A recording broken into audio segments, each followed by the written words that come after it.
Friends, we choose the way. We choose the way. Elect and catechumens, you have chosen the way of life, the ancient Christians said, the way. In the early church, there was a document written called the Didache, in Greek meaning the teaching, and this teaching was attributed to the apostles. We don't know exactly who the author is. This is a post-biblical writing that contains so much of what the early church was doing and so much scripture and what it is to be a follower of Christ. And it begins saying there are two ways that one can follow, just two. I think about this when I consider my family and some of the folks that I've come to know over the years, maybe some who have strayed from the way of the Lord. He says, the author says there's two ways, the way of life and the way of death. And you have chosen the way of life. That's why we gather, all of us gather tonight. We have chosen the way of life. And it doesn't seem like that to the people outside. They think you're backwards. My dad, before he became a Catholic, that was the day before he died, I made him a Catholic. He used to say, because this was the image he got. And I can't blame him because he was really young. And his mom brought him and his sister, who was just a little bit older than he was, to the Methodist Church. And they went and they worshiped, and his oldest brother was a hero in World War II. My dad was just a kid, and he admired that brother. I don't know which plane that he flew on, the B-29, the B-17, I don't know. Maybe I won't know now that all of that generation, that greatest generation, is gone. But he was a hero, and he was honored as such, like we have, and we're going to set it up eventually in the new narthex, this board, this place where we remember our men and women in the armed forces. He was honored in something like that in their church. And I don't know all the details, but he met my Aunt Zita, who has now gone on to the Lord as well. And she was Catholic, and for whatever reason, Uncle Don converted to Catholicism. And when the pastor of the parish in that little town in Wisconsin found out, for whatever reason, my guess is maybe Catholic priests did this in their churches too, they took Uncle Don's name down from that board. And my grandmother was so angry because she had raised 6 kids in the Depression, most of the time without a father. My paternal grandfather died in 1932 at a very young age. She took those 2 kids, Alan and Aunt Elaine, and out the door they went and never went back. So this was my dad's vision. You're all a bunch of cattle. You all come in here, you can't think for yourself. You're like, no, it's beyond that. We follow the way. We gather because this is the way of life. There's more to it than just a mindless, let's just leave our common sense at the door. No way, not in Catholicism. Volumes and volumes and libraries are filled with the knowledge of the church. And we can't exhaust it, because we are mining this mine with that is so deep and so profound that it cannot be played out. It's because it's Christ. On Thursday, Father Augustine stressed the goodness of the Eucharist and the need for the priesthood. We've seen struggles in the priesthood in the last 20 years. We've seen it. We felt it. It's broken our hearts. But the goodness of the Eucharist remains. And he challenged us. He said, don't let anything get in the way of your reception of Holy Communion. Don't let anything block you. So many things. We get in irregular marriages and we do all these kinds of things, and then we find ourselves outside of that. He's like, no, push the obstacles aside. I know a man in my last parish, I don't know how many years, he prayed in adoration. He had been in an irregular marriage, and he would pray every day in adoration. He finally came to me. We came together and prayed, and by the time I moved over here, somebody sent me a picture, and his marriage was regularized, and he was convalidated, and he returned to the practice of the sacraments. For all I know, that's 10 years ago. He might even be gone. Don't know. But I got a picture of that. Don't let anything get in the way of what Father Augustine said of between you and the Eucharist. Not even a goofy priest. You know, sometimes we'll go to confession, and maybe Father doesn't understand us. Maybe Father has a bad day. Maybe Father is kind of wacky, and we're at another parish, and we don't know him very well, and he says something goofy to us, and then that's it, I'm done with the Catholic Church. It's like, no, don't even let priests get in the way, right? Be in sacramental communion and receive the Lord. That is the way of life. On Friday, Father Shea upheld the truth of our faith, and he said it's not a myth. Our faith is not a myth, and people do claim that it is. He said, no, look at the creed, the Nicene Creed. You've got two merely human people mentioned in the Nicene Creed, one a pagan. First, the Blessed Virgin Mary, and then Pontius Pilate. Can you imagine a pagan and forever remembered in a creed, and Pontius Pilate didn't fare too well after the death of Christ. It's not a myth. There is historical evidence. A writer named Josephus outside of the Bible wrote about this. There are others as well. We're going to the Qumran Hills in just a few days.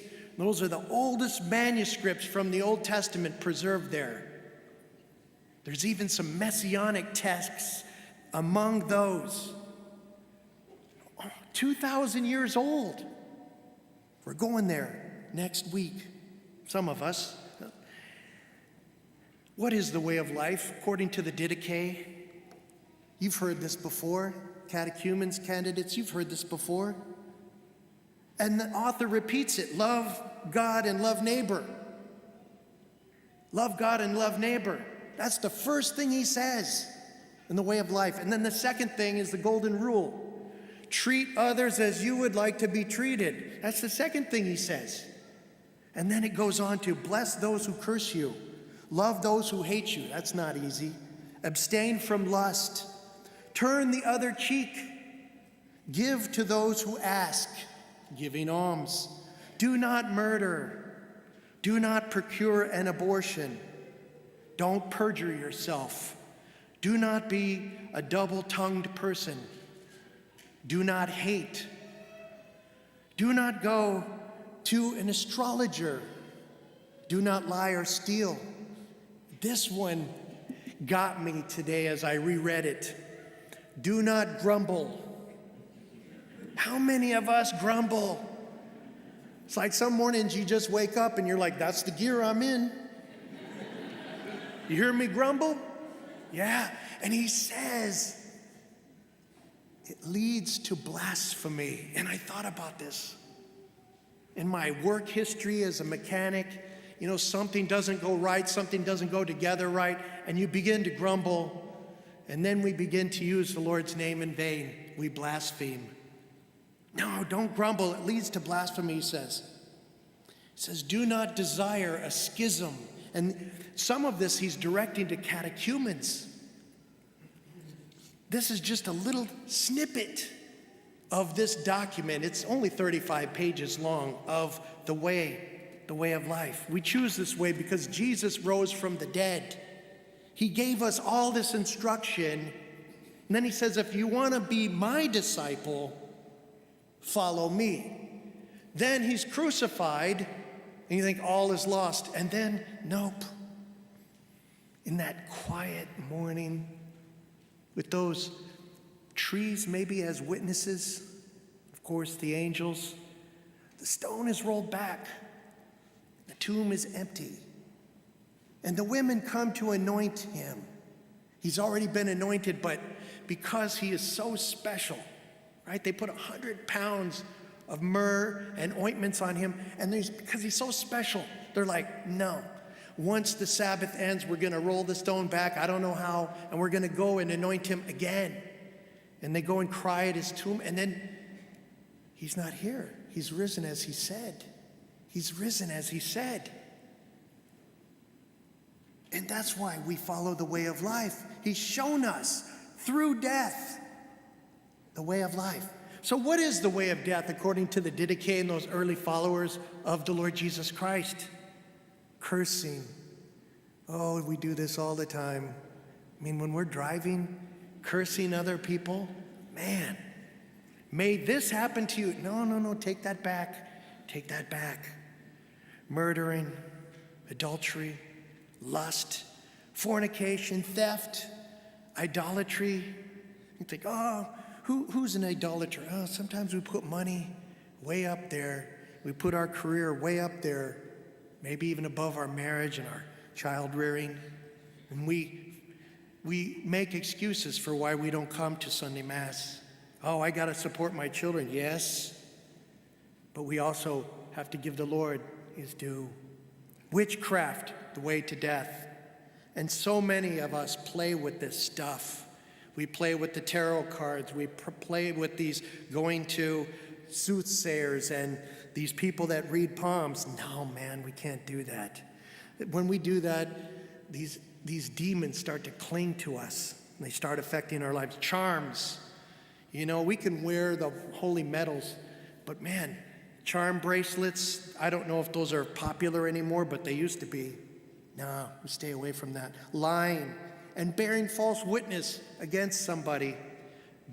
Having a double heart.